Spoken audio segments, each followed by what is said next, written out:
बिस्मिल्लाहिर्रहमानिर्रहीम। I am Nisar Ahmad and you are watching English grammar with Nisar.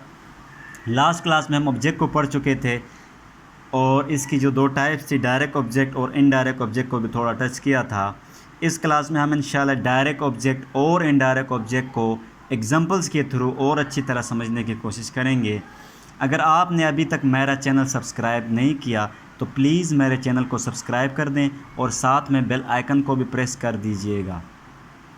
अच्छा, direct object और indirect object, तो कल हमने कहा था कि ऐसा ऑब्जेक्ट जो सेंटेंस में व्हाट के रिप्लाई में आ जाए वो क्या कहलाता है, डायरेक्ट ऑब्जेक्ट कहलाता है। और वो ऑब्जेक्ट जो होम के रिप्लाई में आए वो क्या कहलाता है, इनडायरेक्ट ऑब्जेक्ट कहलाता है।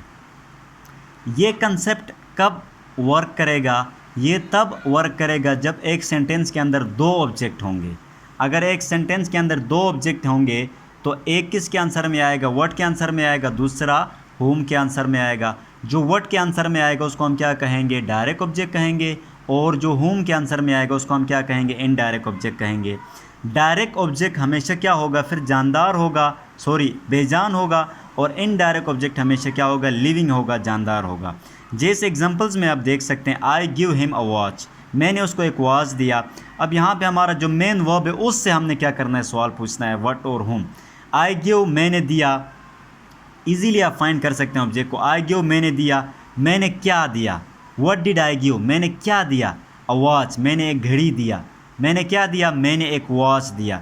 तो व्हाट के आंसर में क्या आ रहा है, अ वॉच आ रहा है। तो अ वॉच सेंटेंस का क्या है, डायरेक्ट ऑब्जेक्ट है। और आप देख सकते हैं मैंने कहा था कि डायरेक्ट ऑब्जेक्ट क्या होता है, बेजान होता है। वॉच इस सेंटेंस में क्या है, बेजान है, और ये डायरेक्ट ऑब्जेक्ट है। और आई गिव होम, मैंने किसको दिया, होम डिड आई गिव, मैंने किसको दिया, तो इसका आंसर क्या है, हिम, मैंने उसको दिया। मैंने किसको एक वॉच दिया, मैंने उसको एक वॉच दिया, उसके लिए हिम वर्ड इस्तेमाल हुआ है। तो हिम इस जुमले का क्या है, इनडायरेक्ट ऑब्जेक्ट है। इनडायरेक्ट ऑब्जेक्ट हमेशा क्या होता है, जानदार होता है। अब आप डायरेक्ट ऑब्जेक्ट और इनडायरेक्ट ऑब्जेक्ट को रिप्लेस भी कर सकते हैं। डायरेक्ट ऑब्जेक्ट को आगे और इनडायरेक्ट ऑब्जेक्ट को पीछे भी ले जा सकते हैं। जब आप इनडायरेक्ट ऑब्जेक्ट को लास्ट में रखेंगे तो उससे पहले कोई प्रीपोजिशन लगाना क्या होता है, लाजमी होता है। जैसे अगर मैं हिम को बाद में ले जाऊं और आवाज़ को पहले लाऊं तो सेंटेंस किस तरह बनेगा, आई गिव आवाज़ टू हिम हो जाएगा। यानी अगर आप इनडायरेक्ट ऑब्जेक्ट को पहले लगाते हैं तो प्रीपोजिशन की कोई ज़रूरत नहीं है, लेकिन जब आप इनडायरेक्ट ऑब्जेक्ट को बाद में ले जाओगे तो इससे पहले प्रीपोजिशन लगाना लाजमी होता है। I give him a watch, ये ठीक है, लेकिन जब आप इस तरह कहोगे आई गिव अ वॉच हिम हो जाएगा, ये फिर गलत हो जाएगा। आपको फिर कहना पड़ेगा I give a watch to him. Ali asked him a question, Ali asked him a question, Ali asked what, Ali ने क्या पूछा, अ क्वेश्चन। तो व्हाट के आंसर में क्या आया, अ क्वेश्चन आया। तो ये क्या हुआ, डायरेक्ट ऑब्जेक्ट हुआ। अली आस्क्ड होम, किससे पूछा, हिम से पूछा, तो हिम इसका क्या हुआ, इनडायरेक्ट ऑब्जेक्ट हुआ। इनडायरेक्ट ऑब्जेक्ट आप देखें क्या है, जानदार है, और डायरेक्ट ऑब्जेक्ट हमेशा क्या होता है, बेजान होता है। जैसे क्वेश्चन बेजान है और हिम क्या है, जानदार है। ये मैंने आपको कहा ये कंसेप्ट तब वर्क करेगा जब एक सेंटेंस के अंदर दो ऑब्जेक्ट होंगे। जब एक सेंटेंस के अंदर एक ही ऑब्जेक्ट होगा तो फिर वो हमेशा क्या होता है, डायरेक्ट ऑब्जेक्ट होता है।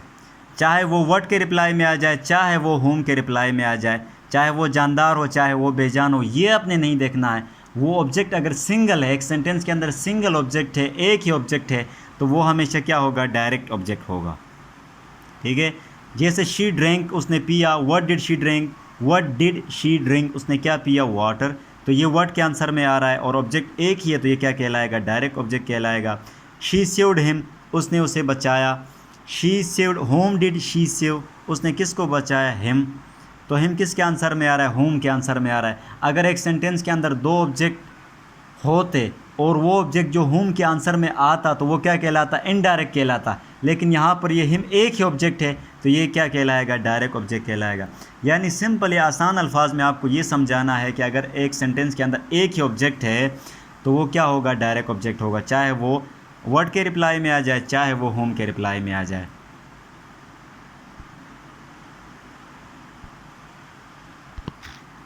अगर सेंटेंस में इस्तेमाल होने वाला वर्ब व्हाट या whom दोनों में से किसी एक का जवाब दे सके तो वो वर्ब क्या होगा, ट्रांजिटिव तो होगा, लेकिन ट्रांजिटिव के आगे 2-3 टाइप्स थे। एक को हमने क्या कहा था, मोनो ट्रांजिटिव, दूसरे को हमने क्या कहा था, डाई, और तीसरे को हमने क्या कहा था, कम्प्लेक्स ट्रांजिटिव। इसके लिए एक अलग क्लास बना दी जाएगी, लेकिन फ़िलहाल यहाँ पे ट्रांजिटिव और इंट्रांजिटिव को समझना यहाँ पे क्या है, लाजमी है।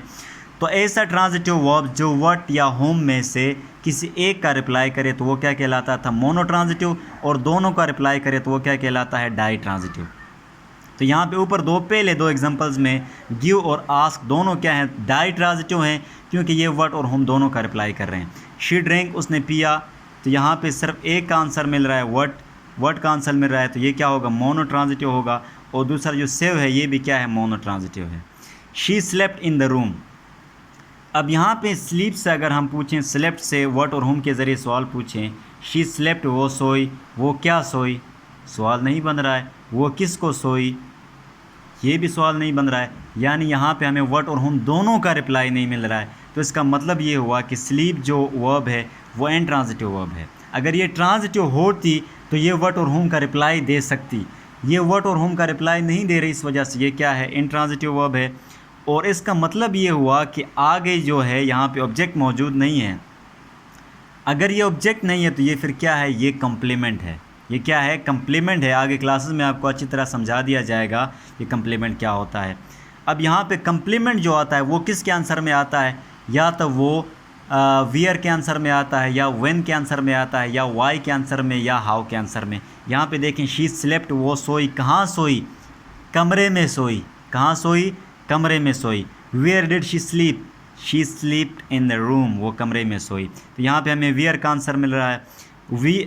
ही वेंट देयर टुडे, वो आज वहाँ गया। यहाँ पे आप वेंट से पूछे व्हाट,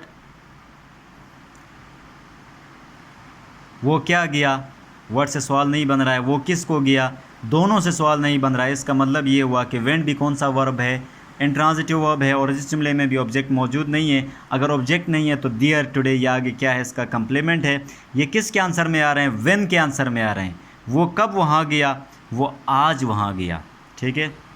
दूसरी बात यह है कि जब भी आप प्रोनाउन जो होते हैं वो अपनी जगह को जब छोड़ देते हैं, यानी सब्जेक्ट की पोजीशन से उठकर जब ऑब्जेक्ट की पोजीशन पर चले जाते हैं, तो उनकी शक्ल सूरत में, उनकी फॉर्म में क्या आ जाता है, फ़र्क आ जाता है। जबकि नाउन में ऐसा नहीं होता है। नाउन जब सब्जेक्ट की पोजीशन पर होते हैं फिर भी उसी तरह रहते हैं, जब अपनी सब्जेक्ट की पोजीशन को छोड़ के ऑब्जेक्ट की पोजीशन पर चले जाते हैं फिर भी उनमें कोई डिफरेंस नहीं आता है। जैसे एग्जांपल में देखें, अली किल्ड असद, अली ने असद को मारा। नीचे हमने सेंटेंस को उल्टा कर दिया, Asad was killed by Ali. तो यहाँ पहले सेंटेंस में अली जुमले का सब्जेक्ट और असद ऑब्जेक्ट है, दूसरे में असद सब्जेक्ट और अली क्या ऑब्जेक्ट है, लेकिन इनमें कोई डिफरेंस नहीं आ रहा है। जब अली सब्जेक्ट की पोजीशन पर था तो फिर भी ये अली था, जब ये उठ के ऑब्जेक्ट की पोजीशन पर चला गया फिर भी क्या है, अली है, ALI है, यानी कोई डिफरेंस नहीं आया। जब असद ASAD ऑब्जेक्ट की पोजीशन पर था तो फिर भी असद था, जब ये उठ के सब्जेक्ट की पोजीशन पर आया तो फिर भी क्या हुआ, असद ही रह गया, कोई डिफरेंस इसमें नहीं आया है। जबकि प्रोनाउन में ऐसा नहीं होता। देखें, he killed her, he killed her, उसने उसे मार दिया। यहाँ पे ही इस जुमले का क्या है, सब्जेक्ट है, हर इस जुमले का क्या है, ऑब्जेक्ट है। अब अगर मैं इसको उल्टा कर दूँ, she was killed by him हो जाएगा। क्या हो जाएगा, she was killed by him. मैंने हर से अभी क्या बन गया, शी बन गया है। पहले यहाँ पे ही देखें, ये किसकी पोजीशन पर था, सब्जेक्ट की पोजीशन पर था। अब ये कहाँ चला गया है, अब ये ऑब्जेक्ट की पोजीशन पर चला गया है, और हिम से क्या बना, हिम बना। हर यहाँ पे पहले कहाँ पे थी, ऑब्जेक्ट की पोजीशन पर थी, अब कहाँ आ गई है, सब्जेक्ट की पोजीशन पर है। ही से क्या बन गया, हिम बन गया, हर से क्या बन गया, शी बन गया। तो इसका कंक्लूजन ये निकला कि जब नाउन्स अपनी जगह को छोड़ देते हैं तो उनमें कोई डिफरेंस नहीं आता है, जबकि प्रोनाउन जब अपनी लोकेशन, अपनी जगह को छोड़ देते हैं, सब्जेक्ट से उठ के ऑब्जेक्ट की पोजीशन पे चले जाते हैं तो उनमें फ़र्क आता है, जबकि नाउन में कोई फ़र्क नहीं आता है। उम्मीद है आपको ऑब्जेक्ट का चैप्टर जो है, ऑब्जेक्ट अच्छी तरह समझ में आ गया होगा। फिर भी कोई मसला हो तो आप नीचे कमेंट सेक्शन में लिख दें, और चैनल को लाजमी सब्सक्राइब कर दें, और बेल आइकन को भी प्रेस कर दीजिएगा। बहुत शुक्रिया।